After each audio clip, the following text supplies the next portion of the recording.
I play Nate Jacobs, who is, I suppose on the surface level, this kind of ultra-violent, obnoxious jock type. And he's kind of just like this really frightened little boy in an enormous aggressive body.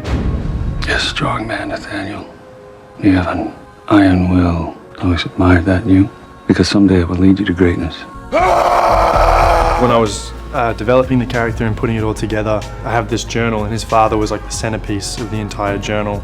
I had this big photo of Eric Dane in the middle of the book, and then I would sort of form everything around it. You see at the start of episode 2, from an incredibly young age, Nate has been obsessed with sort of his dad's secret life, and it's kind of formed everything about him. You know, he has no idea what a normal family is supposed to look like. I guess Jules is kind of like the ultimate threat. In a very literal sense, she is the thing that has been plaguing his life essentially since he's been watching these tapes. So literally she is physically the problem.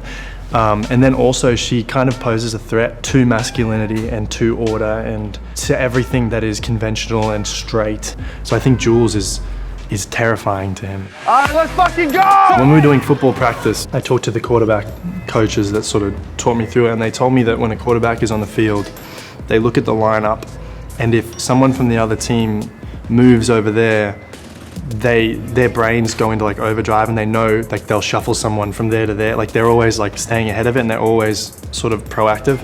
And I kind of took that into everything that Nate does. I would sort of play all the scenes and play everything as if it was like a football game, as if there was something that he was like just trying to stay ahead of everything, and it was kind of like chess pieces. If anyone ever tried to hurt you, I'd kill them. You're like the sweetest guy ever. I think the thing with Maddy, what is really interesting, he's incredibly vulnerable when he's around her. She is this part of his life.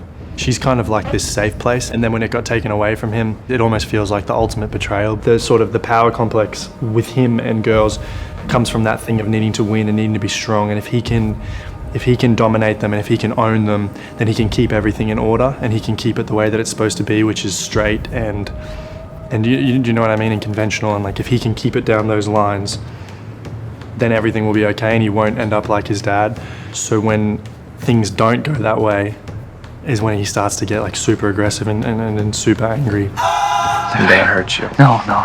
Yeah, and you're not gonna press charges, because if you do, you're gonna go to jail for a lot longer than I will. Please. Depending on what I do to you. I think sort of deep down, what he's really looking for is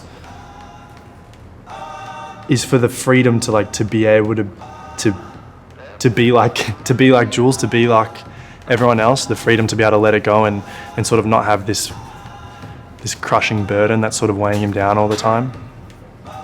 I think his like ultimate thing that he would be looking for would be for someone to tell him that it's okay.